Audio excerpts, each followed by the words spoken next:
እንኳን ለጻድቁ አባታችን ለአቡነ ኤዎስጣቴዎስ ወርሃዊ መታሰቢያ በዓል እንዲሁም በዚህች ዕለት ታስበው ለሚውሉ ቅዱሳን ወርሃዊና ዓመታዊ መታሰቢያ በዓላቸው በሰላም አደረሳችሁ አደረሰን። በስመ አብ ወወልድ ወመንፈስ ቅዱስ አሐዱ አምላክ አሜን። የተከበራችሁ የልዑል እግዚአብሔር ቤተሰቦች የእናታችን የቅድስት ድንግል ማርያም የአስራት ያደራ ልጆች የቅዱሳን መላእክት የቅዱሳን ጻድቃን የቅዱሳን ሰማዕታት ወዳጆች በልዑል እግዚአብሔር አምላካችን ፍጹም ሰላምታ እንደምን ቆያችሁ እያልን ከዚህ በመቀጠል በጻድቁ አባታችን በዓል በሰኔ 18 ዕለት የቅዳሴውን ምስባክና በቅዳሴ ጊዜ የሚነበበውን ምንባብ እናሰማለን። መዝሙር 55 ቁጥር 17 በማታና በጠዋት በቀትርም እናገራለሁ፣ እጮኻለሁ፣ ቃሌንም ይሰማኛል። በእኔ ላይ ብዙ ነበሩና ከሚቃረቡኝ ነፍሴን በሰላም አድናት።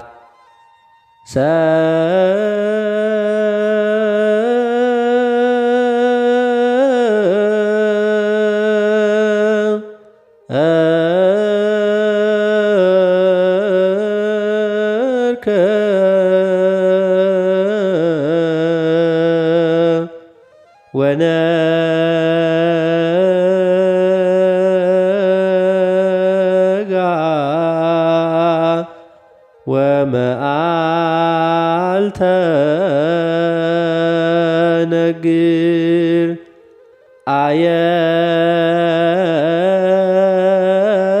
አየድ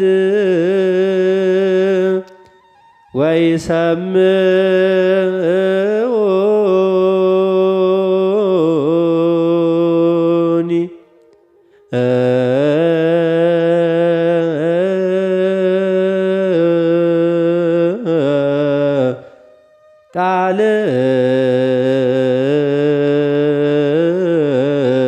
ቃልየ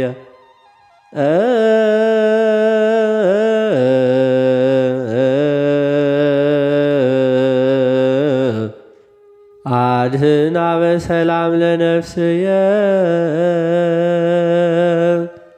እለ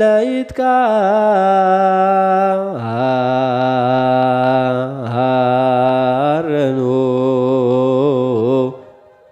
እምእለ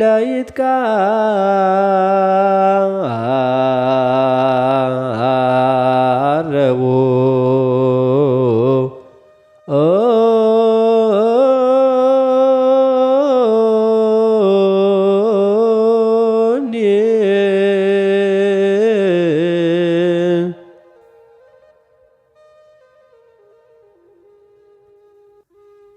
በጻድቁ አባታችን በአቡነ ኤዎስጣቴዎስ በዓል በሰኔ 18 ቀን በቅዳሴ ጊዜ የሚነበብ የመጀመሪያው ምንባብ የሐዋርያው የቅዱስ ጳውሎስ መልእክት ወደ ጢሞቴዎስ ሰዎች ሁለተኛ ጢሞቴዎስ ምዕራፍ 3 ቁጥር 1 እስከ ፍጻሜ። ቃሉም እንዲህ ይላል። ነገር ግን በመጨረሻው ቀን የሚያስጨንቅ ዘመን እንዲመጣ ይህን እወቅ። ሰዎች ራሳቸውን የሚወዱ ይሆናሉና፣ ገንዘብን የሚወዱ፣ ትምክህተኞች፣ ትዕቢተኞች፣ ተሳዳቢዎች፣ ለልጆቻቸው የማይታዘዙ፣ የማያመሰግኑ፣ ቅድስና የሌላቸው፣ ፍቅር የሌላቸው፣ እርቅን የማይሰሙ፣ ሐሜተኞች፣ ራሳቸውን የማይገዙ፣ ጨካኞች፣ መልካም የሆነውን የማይወዱ፣ ከዳተኞች፣ ችኩሎች፣ በትዕቢት የተነፉ፣ ከእግዚአብሔር ይልቅ ተድላን የሚወዱ ይሆናሉ። የአምልኮት መልክ አላቸው፣ ኃይሉን ግን ክደዋል። ከእነዚህ ደግሞ ራቅ። ወደ ቤቶች ሾልከው እየገቡ ኀጢአታቸው የተከመረባቸው በልዩ ልዩ ምኞትንም የሚወዱትን ሁልጊዜ እየተማሩ እውነትን ወደ ማወቅ ሊደርሱ ከቶ የማይችሉትን ሞኞች ሴቶችን የሚማርኩ ከእነዚህ ዘንድ ናቸውና። ኢያኔስና ኢያንበሬስም ሙሴን እንደተቃወሙት እንዲሁ እነዚህ ደግሞ አእምሮአቸው የጠፋባቸው ስለ እምነትም የተጣሉ ሰዎች ሆነው እውነትን ይቃወማሉ። ዳሩ ግን የእነዚያ ሞኝነት ደግሞ ግልጥ እንደሆነ ሞኝነታቸው ለሁሉ ይገለጣልና ከፊት ይልቅ አይቀበላቸውም። አንተ ግን ትምህርቴንና አካሄዴን ሐሳቤንም እምነቴንም ትዕግሥቴንም ፍቅሬንም መጽናቴንም ስደቴንም መከራዬንም ተከትለህ በአንጾኪያና በኢቆንዮን በልስጥራን የሆነብኝን የታገስሁትን ስደት ታውቃለህ። ጌታም ከሁሉ አዳነኝ። በእውነትም በክርስቶስ ኢየሱስ እግዚአብሔርን እየመሰሉ ሊኖሩ የሚወዱ ሁሉ ይሰደዳሉ። ነገር ግን ክፉዎች ሰዎችና አታላዮች እያሳቱና እያሳቱ በክፋት እየባሱ ይሄዳሉ። አንተ ግን በተማርክበትና በተረዳህበት ነገር ጸንተህ ኑር። ከማን እንደ ተማርከው ታውቃለህና ከሕፃንነትህም ጀምረህ ክርስቶስ ኢየሱስን በማመን መዳን የሚገኝበትን ጥበብ ሊሰጡህ የሚችሉት ቅዱሳን መጻሕፍትን አውቀሃል። የእግዚአብሔር ሰው ፍጹምና ለበጎ ሥራ ሁሉ የተዘጋጀ ይሆን ዘንድ የእግዚአብሔር መንፈስ ያለበት መጽሐፍ ሁሉ ለትምህርትና ለተግሣጽ ልብንም ለማቅናት በጽድቅም ላለው ምክር ደግሞ ይጠቅማል።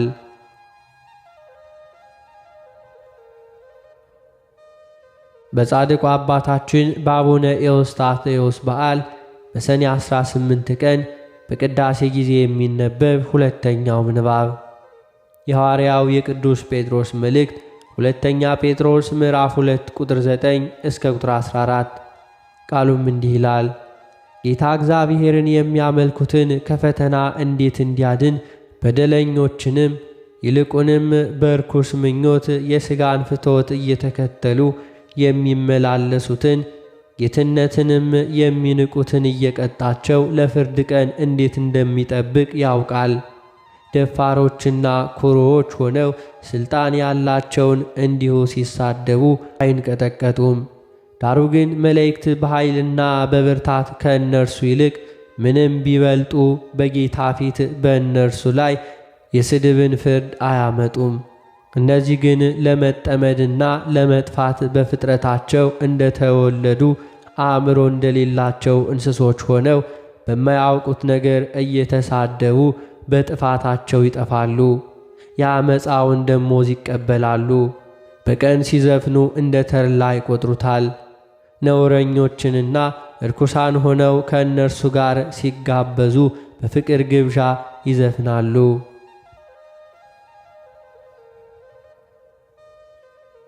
በጻድቁ አባታችን በአቡነ ኤዎስጣቴዎስ በዓል በሰኔ 18 ቀን በቅዳሴ ጊዜ የሚነበብ ሦስተኛው ምንባብ የሐዋርያት ሥራ ምዕራፍ 17 ቁጥር 5 እስከ ቁጥር 13።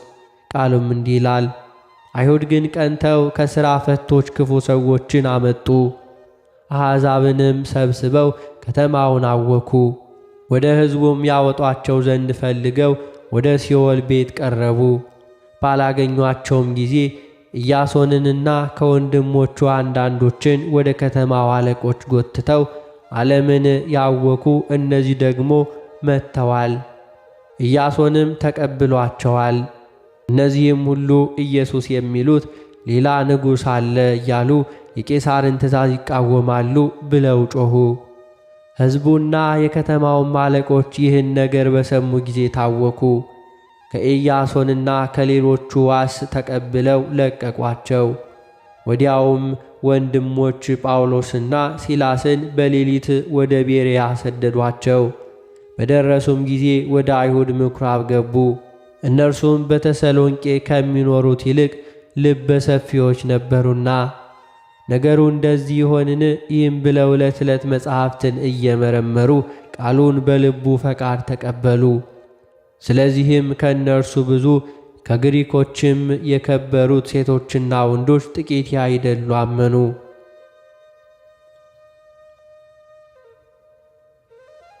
በጻድቁ አባታችን በአቡነ ኤዎስጣቴዎስ በዓል በሰኔ 18 ቀን በቅዳሴ ጊዜ የሚነበብ የወንጌል ምንባብ የማቴዎስ ወንጌል ምዕራፍ 18 ቁጥር 15 እስከ ቁጥር 21። ቃሉም እንዲህ ይላል። ወንድምህም ቢበድልህ ሄደህ አንተና እርሱ ብቻችሁን ሆናችሁ ቀሰው። ቢሰማህ ወንድምህን ገንዘብ አደረግኸው፣ ባይሰማህ ግን በሁለት ወይም በሦስት ምስክር አፍ ነገር ሁሉ እንዲጸና ዳግመኛ አንድ ወይም ሁለት ካንተ ጋር ውሰድ። እነርሱን ባይሰማ ለቤተ ክርስቲያን ንገራት። ደግሞም ቤተ ክርስቲያንን ባይሰማት እንደ አረመኔና እንደ ቀራጭ ይሁንልህ። እውነት እላችኋለሁ በምድር የምታስሩት ሁሉ በሰማይ የታሰረ ይሆናል፣ በምድርም የምታስሩት ሁሉ በሰማይ የተፈታ ይሆናል። ደግሞ እላችኋለሁ ከእናንተ ሁለት በምድር በማናቸውም በሚለምኑት ነገር ሁሉ ቢስማሙ በሰማይ ያለው ከአባቴ ዘንድ ይደረግላቸዋል። ሁለት ወይም ሦስት በስሜ በሚሰበሰቡት በዚያ በመካከላቸው እሆናለሁና። ስለ ቃሉ የጌታችን የአምላካችን የመድኃኒታችን የኢየሱስ ክርስቶስ ስሙ የከበረና የተመሰገነ ይሁንልን።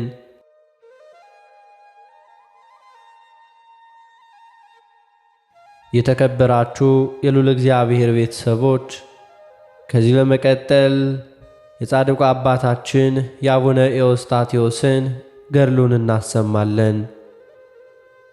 በስመ አብ ወወልድ ወመንፈስ ቅዱስ አሐዱ አምላክ አሜን።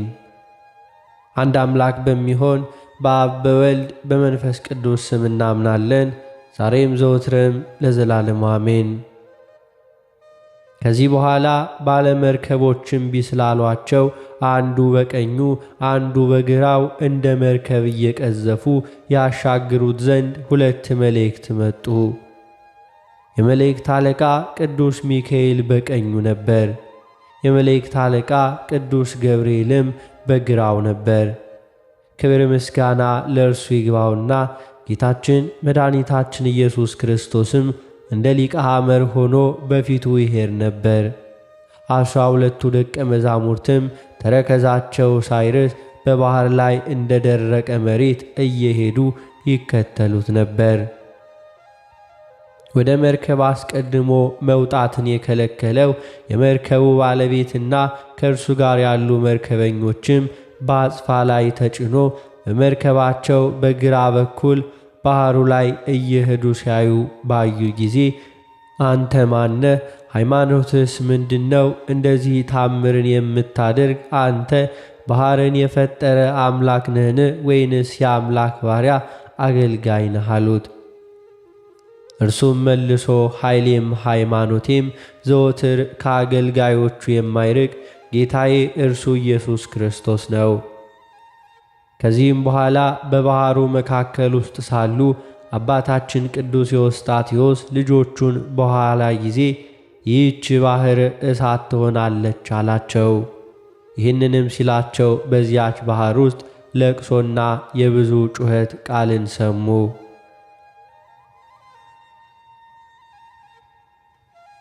እነርሱም አባታችን አባት ሆይ በዚያች ባህር ውስጥ የምንሰማው የበዛ የለቅሶ ቃል ምንድነው? ብለው ጠየቁ።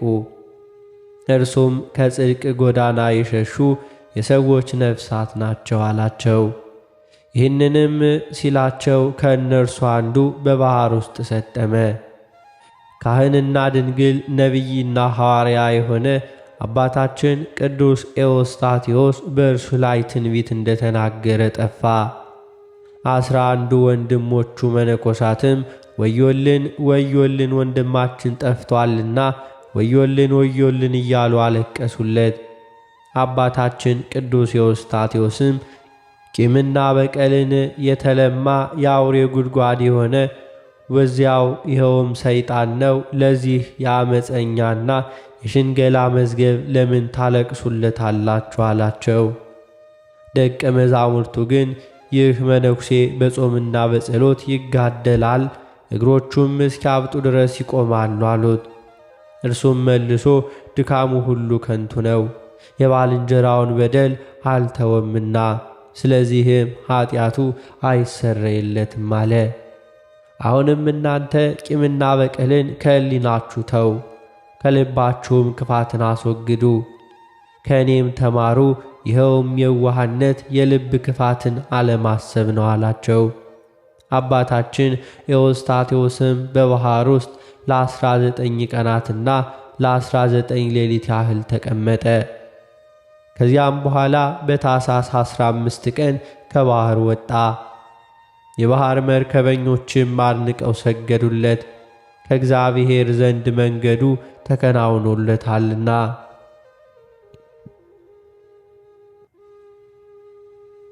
በባሕሩ ማዶ 2 ተራራዎች ነበሩ። ካህንና ድንግል ነቢይና ሐዋርያ የሆነ አባታችን ቅዱስ ኤዎስጣቴዎስን ባዩት ጊዜ እርሱን ለመቀበል ተነሱ። ይህን የእግዚአብሔር አገልጋይ ለመቀበል እርስ በርሳቸው ከአንቺ እኔ ቀድም እየተባባሉ ራሶቻቸውን አስረዘሙ። እነዚያም 2 ተራራዎች እንደዚህ ይህን እየተባባሉ ባያቸው ጊዜ በእጁ ባርኮ ወደ እርሱ እንዳይመጡ በቃሉ ባረካቸው።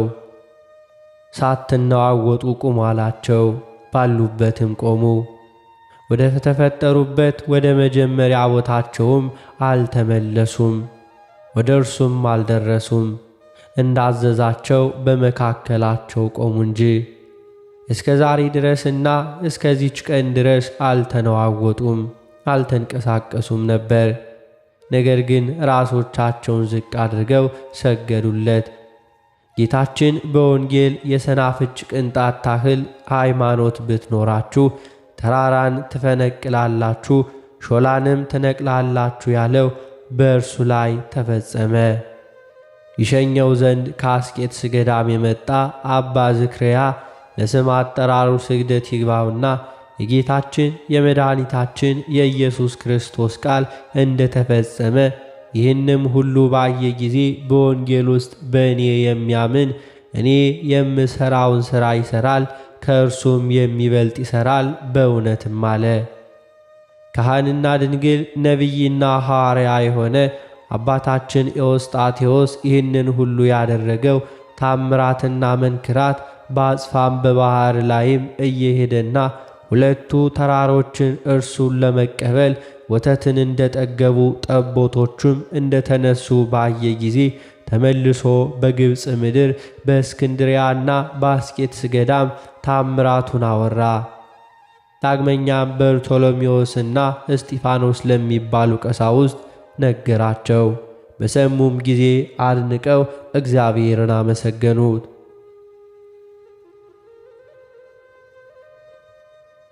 ከዚህ በኋላ የቅዱስ ዜና በቆጵሮስ ደሴት ውስጥ ተሰማ።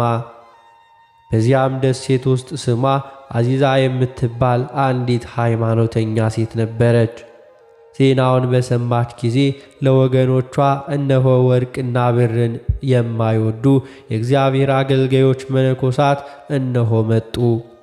ከዚህ በኋላ አምላክን የወለደች የእመቤታችን የቅድስት የድንግል ማርያም ስዕል ወዳለችበት ቤተ ክርስቲያን ሂዳ የብርሃን እናት እመቤቴ ሆይ በረከታቸውን እቀበል ዘንድ ዜናቸውን የሰማኋቸውን የእነዚያን መነኮሳት ፊት አይ ዘንድ በጸሎትሽ ተማጽኛለሁ አለች።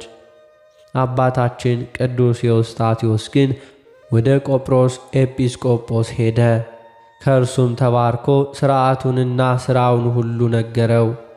በዚያም ሳለ ሃይማኖተኛይቷ አዚዛ መጥታ ከደቀ መዛሙርቱ ጋር ተቀበለችው።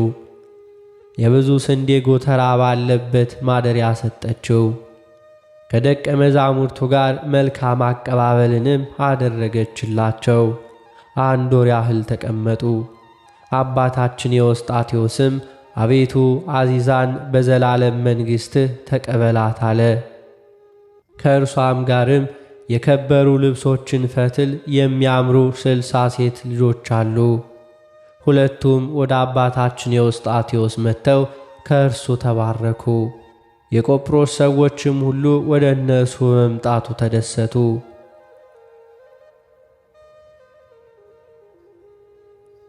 ሽማግሌዎች፣ ጎልማሶችና ሕፃናትም ከሃይማኖተኛይቱ አዚዛ ጋርና ከሁሉም የቆጵሮስ ሴት ልጆች ጋር ተደስተው በአንድነት አመሰገኑ። የትምህርቱ ብርሃን በእነርሱ ላይ እንደ ፀሐይ በርቷልና። ከዚህ በኋላ ድውያንን ሁሉና በሽተኞችን ዕውሮችንም ወደ እርሱ አመጡ። ሁላቸውንም በቃሉ መድኃኒት ፈወሳቸው። ከዚህ በኋላ ንዑድ ክቡር አባታችን ኤዎስጣቴዎስ የቆጵሮስን ሰዎች ተሰናብቷቸው ከእነርሱ ዘንድ ወጣ። በአጽፋ ላይም ተጭኖ እንደ ልማዱ የማዕበል መነሳት ሳያውከው የባሕርም ሞገድ ሳያናዋውጠው እንደ ልማዱ በባሕር ላይ ሄደ። ወገቡን በወንጌል ሐብል ታጥቋልና ሁለንተናው በሃይማኖት ሽልማት አጊጧልና። ካህንና ድንግል ነቢይና ሐዋርያ የሆነ አባታችን ኤዎስጣቴዎስም በባሕር መካከል ሳለ አለቀሰ። እጁን በእጁ አጨበጨበ። ደቀ መዛሙርቱም አባት ሆይ ምን ሆንክ? ምን ሆነህ ነው አሉት። በኢትዮጵያ ሀገር ታላቅ ምሰሶ ወደቀ አላቸው። እነርሱም ታላቁ ምሰሶ ምንድን ነው አሉት። እርሱም የኢትዮጵያ ንጉሥ የሆነ አምደ ጽዮን ሞት አላቸው። ልጆቹም አድንቀው እርስ በርሳቸው በመንፈስ ቅዱስ የተሰወረውን ያውቃል፣ እንዲሁም ጸጋ ትንቢት ምን ያህል ተሰጠችው ተባባሉ። ድንግልናውን ስለጠበቀ ነው ያሉም አሉ። ሥጋውንና ነፍሱን ከሴቶች ርኩሰት ስላነጻ ነው ያሉም አሉ። ስለ አሸናፊ እግዚአብሔር ራሱን ስላደህየ ነው ያሉም አሉ። ዳግመኛም የወርቅ ጽዋ በኢትዮጵያ ተሰበረች አላቸው። አባት ሆይ ምን ሁና ተሰበረች አሉት። አንድ ዲያቆን በዝሙት ወደቀ አላቸው።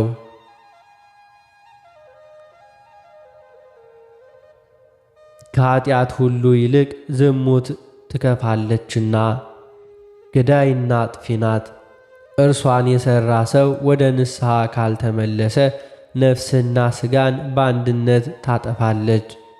ከእርሷ የዳነ በፍትወቷም ዳጥ ያላገኘው ብፁዕ ነው፣ ንዑድ ክቡር ነው። የዚህ የብፁዕ አባታችን ኤዎስጣቴዎስ ልማዱ ግን በጉዞ ወራት በመንገዱ እየሄደ ሰርክ ሁል ጊዜ መሥዋዕትን ይሠራል። ሥርዓቱ ከሕይወቱ ጀምሮ እስከ ዕለተ ሞቱ ድረስ እንደዚህ ነበር። በባሕር መካከልም ቁርባንን መሥራት አልተወም ነበር።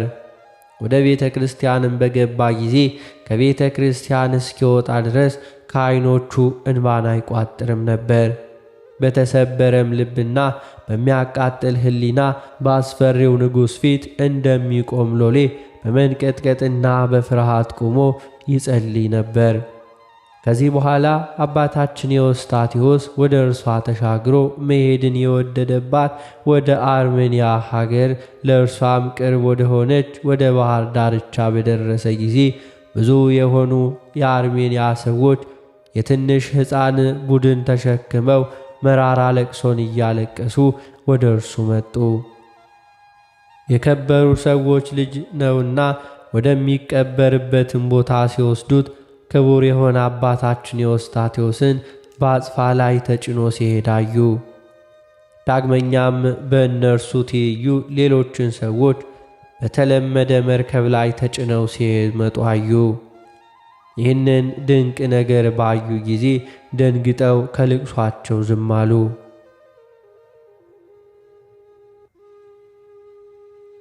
ያንንም በርን በባሕር ዳርቻ ላይ አስቀምጠው እርስ በርሳቸውም እንዲህ ተባባሉ፣ ያለ መርከብ በባሕር ላይ የሚሄድ እነዚያ እነማን ናቸው? ከእነዚህም ዘንድ መርከብንም ቢሆን ቀዛፊም መርከበኛም ቢሆን እንደዚሁ አናይም። እነዚህ ሰዎች ናቸው ወይንስ መላእክት ናቸው? ወይንስ የምናየው ነገር ምትሃት ነው? ይህንንም ሲባባሉ አባታችን ኤዎስጣቴዎስ ከልጆቹ ጋር ደርሶ በምድር ላይ ወረደ። አጽፉንም ለዘላለሙ ምስክር ተሆን ዘንድ በባሕሩ ላይ ተዋት። እነዚያም የሚያለቅሱ ሰዎች ባዩት ጊዜ ወደ እርሱ እየተሽቀዳደሙ ሮጠው ሰገዱለት። እንዲህም አሉት፣ አባት ሆይ አንተ ማነ? ተረከዝ ሳይርስ ባሕርን እንደ ደረቅ መሬት እየረገጥክ ስትሄድ አዲስ የሆነ ሥራን አይተናልና። አንተ ባሕርን የፈጠረ አምላክ አንተ ነህን? ወይንስ የአምላክህ አገልጋይ ነህ? ሥራን ንገረን አሉ። ይህንንም ሲነጋገሩ ወደ መርከቡ መውጣትን አስቀድሞ የከለከለው ባለ መርከብ ደርሶ የአባታችን የውስጣቴዎስን ሥራውን ስለ መርከቡም እንዳለውና በአጽፉ መርከብነትም ወደ ባሕር እንደገባ ነገራቸው። ከዚህም በኋላ እነዚያ ሰዎች እያደነቁ ወደ ሕፃኑ በርኒ ሄዱ። አባታችን የውስጣቴዎስም ከእነርሱ ጋር ሄደ። ታላቅ የሰው መሰብሰብ ሆነ። ያንን በርንንም እንዲሁ ያነሱት ዘንድ ወደዱ። ያን ጊዜም አባታችን ኤዎስጣቴዎስ ትንሽ ይረፍተውት አላቸው። በሕፃኑ ትራስ ላይም ሆኖ ፊቱን ወደ ምስራቅ መልሶ እጁን ዘርግቶ እንዲህ እያለ ጸለየ።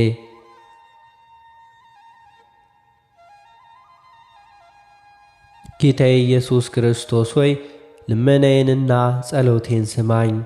የሰራፕታ ሰው የምትሆን የመበለቲቱን ልጅ ኤልያስ ባስነሳ ጊዜ የኤልያስን ጸሎቱን የሰማህ አንተ ነህ። ያን ጊዜም አንተ ነህ፣ ዛሬም አንተ ነህ። ይህንንም ብሎ በዚህ በሞተው ሕፃን ላይ ሥጋውን ጫነ። እጆቹንና እግሮቹን እንዲሁም እጆቹን በእጆቹ እግሮቹንም በእግሮቹ ላይ ዘረጋ። ዓይኖቹንም በዓይኖቹ ላይ አፍንጫውንም በአፍንጫው ላይ አጠጋጋ። አፉንም ካፉ አድርጎ ምራቁን በአንደበቱ ውስጥ ጨመረ። ትንፋሹንም አሻቶ 3 ጊዜ በላዩ እፍ አለበት። ከእርሱም ላይም ቅዱስ በሆነ የመስቀል ምልክት እንዲህ እያለ ባረከ። ጌታዬ ኢየሱስ ክርስቶስ ሆይ የቅዱሳን ልብስ፣ የጻድቃን ንጉሥ፣ የማይጠፋ መብራት፣ ጨለማም የማይቀርበው ብርሃን አንተ ነህ። አሁንም ጌታዬ ሆይ ይህን ሟች ሕፃን ይነሣ ዘንድና በምድር ላይ ሁሉ አንተ ብቻ አምላክ እንደሆንክ ያውቁ ዘንድ በቃልህ እዘዝ። ጸሎቱንም በፈጸመ ጊዜ የዚያ ሕፃን ዓይኖቹ ተገለጡ። አባታችን የውስጣቴዎስን አይቶ ፈጽሞ እንዳልታመመ እንዳልሞተ ፈጥኖ ተነሣ። እነሆ ዛሬ በፊትህ ነፍሴ ሰውነቴ ትክበር እያለም ሰገደለት። አባታችንም የሚበላውንም ያቀርቡለት ዘንድ አዘዘ። የተሰበሰቡ ሕዝቦችም ይህን ድንቅ ነገር ባዩ ጊዜ ቃላቸውን በአንደበት ከፍ አድርገው በአንድነት አመሰገኑ። እነሆ ዛሬ ታላቅ ነቢይና ነፍስና ሥጋን የሚፈውስ አዲስ ሐዋርያ ተነሳልን እያሉ ይህንንም ካሉ በኋላ በምድር ላይ ወድቀው ለቅድስናው ኃይል ሰገዱ። የእግሩንም ትቢያ ላሱ። ዜናውም በአርሜንያ ሁሉ ተሰማ።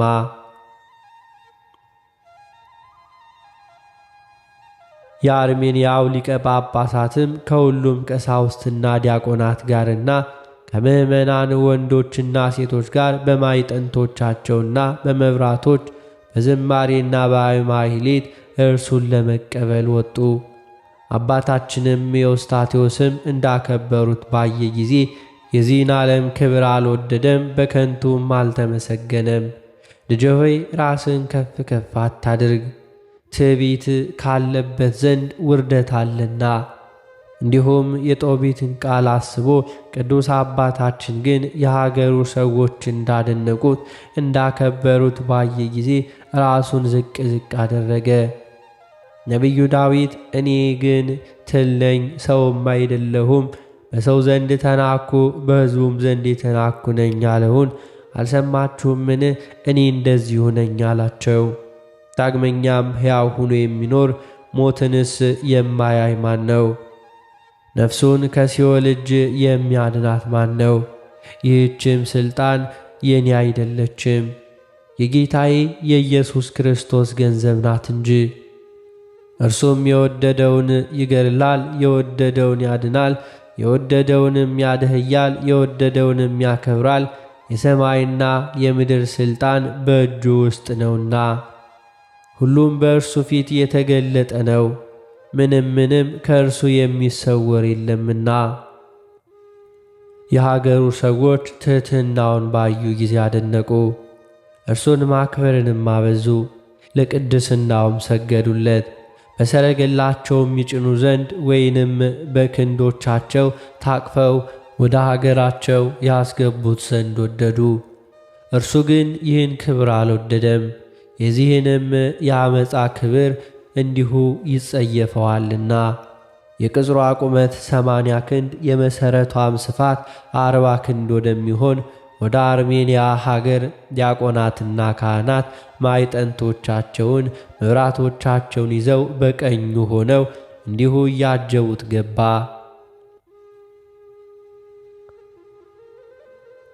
ያም ከሙታን ያስነሳው ሕፃን በፊቱ እግዚአብሔርን እያመሰገነ ይሄድ ነበር።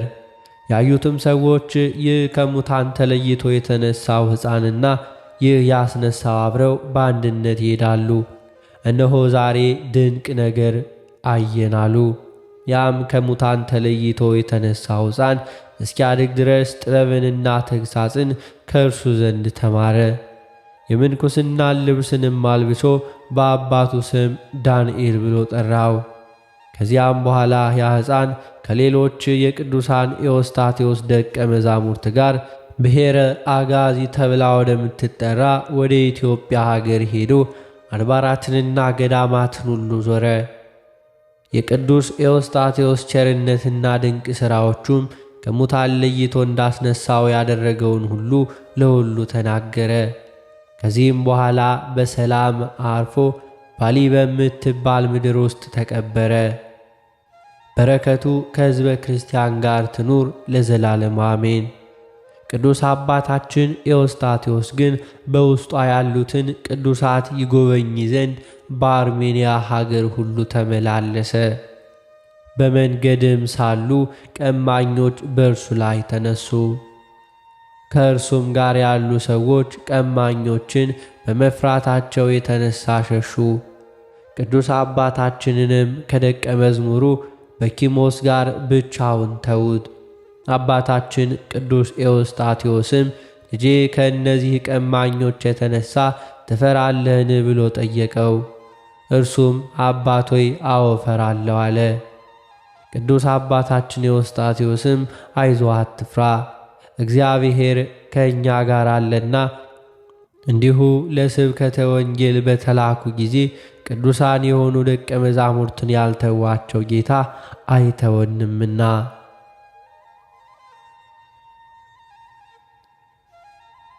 ለዚህ ቅዱስ አቡነ ኤዎስጣቴዎስ ግን ስፍር ቁጥር የሌላቸው ልዩ ልዩ የሆኑ የጸጋ ሀብት ተሰጡት። በመታመን መሥዋዕትን ከቃየን ይልቅ መሥዋዕቱ እንደ ተሻለለት እንደ አቤል ተመሰለ። ሞትን እንዳያየው የሸሸገውን ሄኖክን መሰለ። መታመንም እግዚአብሔር ከጥፋት ውሃ በመርከብ ውስጥ ያዳነው የሃይማኖት ጽድቅን ወራሽ የሆነ ኖህንም መሰለው። እንደ ባሕር አሸዋና እንደ ሰማይ ኮከብ ልጆቹ እንደሚበዙ ዳግመኛም የምድር አሕዛብ በዘሩ እንደሚባረኩ በእግዚአብሔር ያመነ አብርሃምን መሰለው። በመታመንም በሰማይ አምላክ ንጹሕ መሥዋዕት ሆኖ እንዲሁ ይስሐቅን መሰለው። በመታመኑ ቁመቷ ከምድር እስከ ሰማይ የሚደርስ እግዚአብሔርም በላይዋ ተቀምጦ የእግዚአብሔር መላእክት በእርሷ የሚወጡባት የሚወርዱባት የወርቅ መሰላልን ያየ ያዕቆብን መሰለው። በመታመኑ የመንግሥትን የክህነትን ሀብት ያገኙ ሌዊንና ይሁዳን መሰላቸው። በመታመን ስለ እስራኤል ልጆች መውጣት ያሰበና የእርሱንም አጽፋ ይዘው እንዲወጡ ያዘዘ ዮሴፍን መሰለ።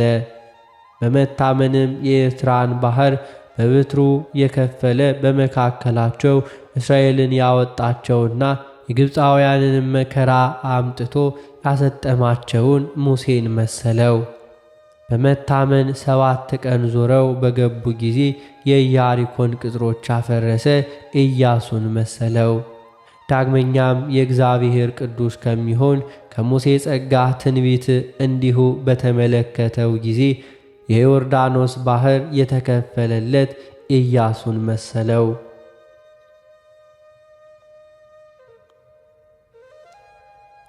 ይህ አባታችን ኤዎስጣቴዎስም እግሮቹ ሳይደርሱ የፍየል ሌጦ በሆነች ልብሱ እንደ መርከብ የኢያሪኮን ባሕር ተሻገራት። በመታመን ጌዲዮንን፣ ባርቅን፣ ሶምሶምን፣ ዮፍታሔን፣ ንጉሥ ዳዊትን፣ ሳሙኤልን እንዲሁ ተመሰላቸው። በመታመን ተጋድለው ነገሥታትን ያሸነፉ ሌሎች ነቢያትን መሰላቸው። በመታመን መጥምቁም ቅዱስ ዮሐንስንና አባቱ ዘካርያስን 12ቱን ሐዋርያትና 72ቱን አርድእት ሊቃውንት ሊቃነ ጳጳሳትንና ኤጲስቆጶሳትን ቀሳውስትንና ለተልእኮ የሚፋጠኑ ዲያቆናትን ሁሉና በምስጢረ ሥላሴ መንገዳቸውን ያቀኑ እውነትን ጽድቅን የፈለጉ ተስፋን አገኙ የአናብስትን አፍ የዘጉ ከጦር አፍም ስለትም የዳኑ በመከራቸው ከቀደሙት ይልቅ የጸኑ በሰልፍ ውስጥ የበረቱ የጠላትን ሰራዊት ያሳደዱ የሆኑ የከበሩ የነባቢያን አባግ እረኞችን ሁሉ መሰላቸው። በምእመንም ስሞቻቸው በሰማይ የተጻፉ ስደተኞች የሆኑ ማኅበረ በኩርን ጻድቃንንና ሰማዕታትን ደናግልንና መነኮሳትን የገረፏቸውንም በእነርሱ ላይ የዘበቱባቸውን ፈጽመው ያሰሯቸውን በመጋዝ የሰነጠቋቸውን በደንጋይ የወገሯቸውን በሾተላፍም የገደሏቸውን ማቅን ለብሰው መጠምጠሚያን ደርበው የፍየል ሌጦን ለብሰው ገዳማትን የዞሩ ሃይማኖታቸው የቀና ምእመንን ሁሉ መሰላቸው።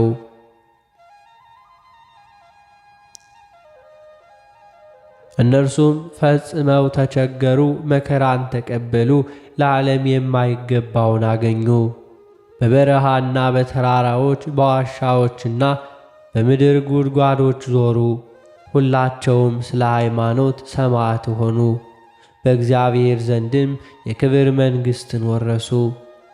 እንዲሁ ለራሳቸውም ቀጸላ ሥጋንን እንዲሁ ተቀዳጁ።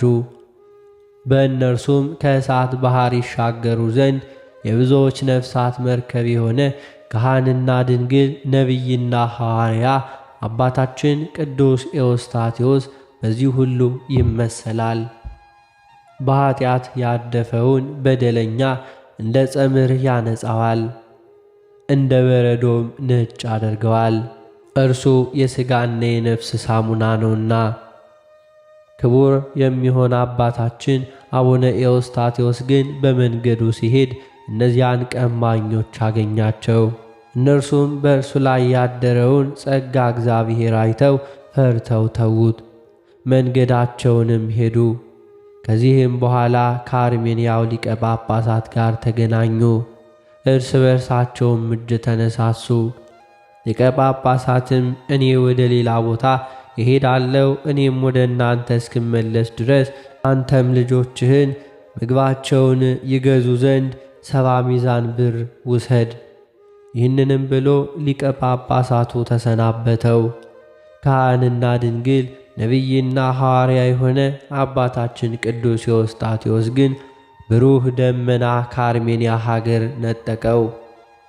የሚያበሩ ብሩህ የሆነ ልብሶችን የለበሱ 2 ወንዶችም ከእርሱ ጋር ነበሩ።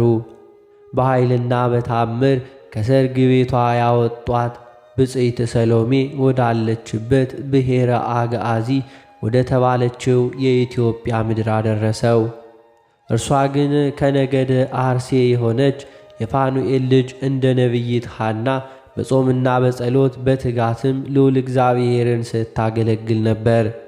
እርሷም አባቴ ከየት መጣህ አለችው።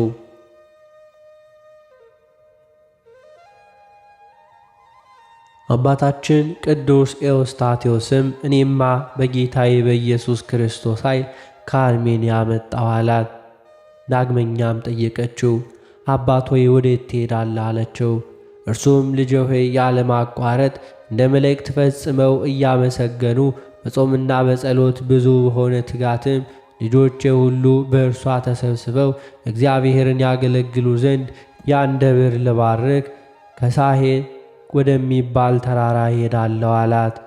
ይህንንም ብሎ ከእርሷ ተሰወረ። 2 ወንዶችም በዋሻ ውስጥ ወደምትኖር ወደ ሰሎሜ መጡ። አንዱ ስሙ ገንዛይ የሚባል የሰራዊ ሹም የሆነ ሀገረ ገዥ ነው። አንዱ ደግሞ ስሙ ቶማስ የሚባል ቀሲስ ነበር። እርሷ ጋርም የእግዚአብሔርን ድንቅ ሥራዎች ተነጋገሩ። እርሷም አባታችን ኤዎስጣቴዎስ ከአርሜንያ በብሩህ ደመና ተጭኖ ታየኝ። ከዚያም በኋላ ዘመን የሚሆነውን ሁሉ ነገረኝ። ከእርሱም ጋር 2 መላእክት ነበሩ። እሊህም በሁሉ የጌታ ፊት የሚቆሙ የመላእክት አለቆች ሚካኤልና ገብርኤል ናቸው። ይህንንም ብላ በአሸዋ ውስጥ የምትኖር ሰሎሜ ምስክር ሆነች። መንፈስ ቅዱስ እንዳሳያት እንዲህ ብላ ተናገረች። በዚያች ከሳሄ ደብር በሆነች ደብር ውስጥ ሞተው የተቀበሩ ሁሉ ታላቅ የሆነ ካህንና ድንግል ንጹሕ የሆነ ነቢይና ሐዋርያ አባታችን ቅዱስ ኤዎስጣቴዎስ ስለ ባረካትና ስለ ቀደሳት እንደማይኮነኑና ደይንንም እንደማያዩ ይህንን ብላ ዝም አለች። ከእነዚህም ቀኖች በኋላ የቅዱስ አባታችን ልጆችና የልጆቹ ልጆች በዚያች ደብር ውስጥ ከምስራቅና ከምዕራብ ከሰሜንና ከደቡብ መጥተው ተሰባሰቡ። በውስጧም ቤተ ክርስቲያን ሰሩ። የጻድቁ አባታችን የአቡነ ኤዎስጣቴዎስ ረድኤቱ በረከቱ አማላጅነቱ አይለየን፣ ዛሬም ዘወትርም ለዘላለሙ አሜን።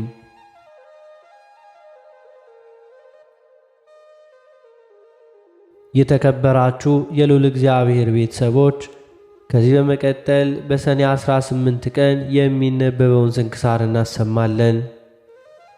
በስመ አብ ወወልድ ወመንፈስ ቅዱስ አሃዱ አምላክ አሜን። አንድ አምላክ በሆነ በአብ በወልድ በመንፈስ ቅዱስ ስም ሰኔ 18 በዚች ቀን ከአባቶች ሊቃነ ጳጳሳት ቁጥር 45ኛ የሆነ የእስክንድርያ ሊቀ ጳጳሳት አባ ድሚያኖስ አረፈ። ይህም አባት በአስቄጥስ በአባ ዮሐንስ ሐጺር ገዳም ከታናሽነቱ ጀምሮ መነኮሰ። 17 ዓመት ያህልም እየተጋደለ ኑሮ ዲቁና ተሾመ። ከዚህ በኋላ በታርን ወደ ተባለ ገዳም ሄደ። ይኸውም የአባቶች ገዳም ነው። እርሱም በእስክንድርያ ምዕራብ ያለ ነው። እንደ ገዳማውያንም ገድል በውስጡ ተጠምዶ እየተጋደለ ኖረ። ከእርሱ አስቀድሞ የነበረው አባ ጴጥሮስም ሊቀ ጵጵስና በተሾመ ጊዜ እንደዚሁ የሊቀ ጵጵስናውን ሥራ የሚራዳውና በሥራው ሁሉ የሚያማክረው ስለ ቤተ ክርስቲያንም ጥበቃ አዋቂ ሰው ፈለገ። ይህንንም አባ ድሚያኖስን ሰዎች በበጎ ሥራ ሁሉና በእውቀቱ ያመሰግኑታል። ስለዚህ ወደ እርሱ ወሰደውና በሊቀ ጵጵስናው ሥራ እየተራዳ ከእርሱ ጋር እንዲቀመጥ አደረገ። እርሱም ትእዛዙን ተቀብሎ ከእርሱ ጋር ተቀመጠ። ሰዎችም ሁሉ ወሰዱት። አባ ጴጥሮስም ባረፈ ጊዜ ኤጲስቆጶሳትና አዋቂዎች ሊቃውንት በአንድ ምክር ተስማምተው በእስክንድርያ ከተማ ይህንን አባ ድሚያኖስን ሊቀ ጵጵስና ሾሙት። ለአገልግሎትም ጽሙድ ሆነ። በመልካም ሥራው ሁሉ ጸንቶ ኖረ። ሁልጊዜ ድርሰቶችንና መልእክቶችን እየጻፈ ወደ ሀገሩ ሁሉና ወደ አብያተ ክርስቲያናት ሁሉ ይልክ ነበር።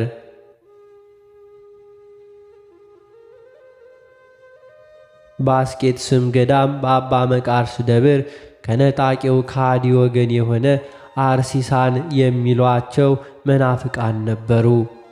እነርሱም በሚቆርቡበት ቀን በሌሊት ወይን ይጠጣሉ፣ በማግስቱም ቅዱስ ቁርባንን ይቀበላሉ። እነርሱም ጌታችን በመጀመሪያ ኅብስቱን ከመፈተቱ በፊት በኋላም ኅብስቱን ከሰጣቸው በኋላ 2 ጊዜ ጽዋን እንደሰጣቸው በሉቃስ ወንጌል ተጽፎ ያለው ምክንያትን ያደርጋሉና። ይሄማ አባት አባ ድሚያኖስ ስህተታቸውን ገለጠላቸው። የፊተኛው ጽዋ ያለፈው የኦሪቱ ፋሲካ ምሳሌ እንደሆነም አስረዳቸው። አዲሱ የአባቶቻችን ሐዋርያት ቀኖና ሕግ ግን የመድኃኒታችንን ሥጋውና ደሙን የሚቀበል ሁሉ ከመብልና ከመጠጥ ይጠበቅ ዘንድ ከቅዱስ ቁርባንም አስቀድሞ ምንም እንዳይቀምስ ያዛል። ከእነርሱ ውስጥም ከስህተታቸው ተመልሰው ንስሐ የገቡና የታዘዙለት አሉ። ያልተመለሱትን ግን አውግዞ ከምዕመናን አንድነት ለይቶ አባረራቸው። በዚህ በአባት ድሚያኖስ ዘመን የአንጾኪያ ሊቀ ጳጳሳት ቴዎድሮስ አረፈ። በእርሱ ፈንታ የሥላሴን ስም ፈጽሞ የማያወሳ አንድ እግዚአብሔር ብቻ ይላል እንጂ በልዩ ሦስትነት የሚያምን መናፍቅ ሰው ተሾመ። የከፋች ሃይማኖቱንም የምትገልጽ መልእክት ወደዚህ አባት ድሚያኖስ ላከ። አባት ድሚያኖስም ባነበባት ጊዜ እጅግ አዘነ። በመልእክቱ ውስጥ እግዚአብሔር አንድ ገጽ ብቻ እንደሆነ ያወሳል እንጂ የልዩ ሦስትነትን ስም የሚያወሳ አላገኘምና። ይሄም አባት ድሚያኖስ የሥላሴን በመለኮት አንድነታቸው በገጽ በአካልና በግብር ሦስትነታቸውን ከቅዱሳት መጻሕፍትም ጠቅሶ ለዚህ መናፍቅ መልእክት ጻፈለት። ደግሞም እንዲህ አለው። ለእግዚአብሔር ዓለም ሳይፈጠር ከእርሱ ጋር የነበረ ጥንትና ፍጻሜ የሌለው አካላዊ ቃል አካላዊ ሕይወት አለው።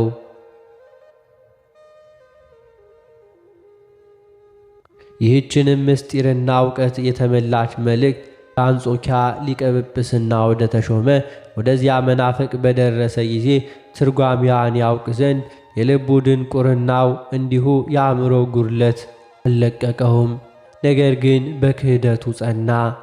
አባ ድሚያኖስም ከዚህ መናፍቅ አንድነት ተለየ። ማኅበሩንም በቅዳሴና በጸሎት ጊዜ ይህ ከሃዲ እስኪሞት ድረስ ለ20 ዓመት ስሙን እንዳይጠሩ አዘዛቸው። ይህም አባት ድሚያኖስ በተግሳጾቹና በመልእክቶቹ መንጋውን እየጠበቀ 43 ዓመታት ያክል ከኖረና ወደ በጎ እርጅና ከደረሰ እግዚአብሔርን ካገለገለ በኋላ በሰላም አረፈ። ለእግዚአብሔር ምስጋና ይሁን። እኛንም በዚያ አባት ጸሎት ይማረን፣ በረከቱም ከእኛ ጋር ትኑር ለዘላለም አሜን። በዚችም ቀን የሰማዕቱ ኤስድሮስ መታሰቢያ ነው። በረከቱ ትድረሰን አሜን። አነሳስቶ ላስጀመረን አስጀምሮ ላስፈጸመን ለጌታችን ለአምላካችን ለመድኃኒታችን ለኢየሱስ ክርስቶስ ክብርና ምስጋና ይገባዋል፣ ዛሬም ዘውትርም ለዘላለም አሜን።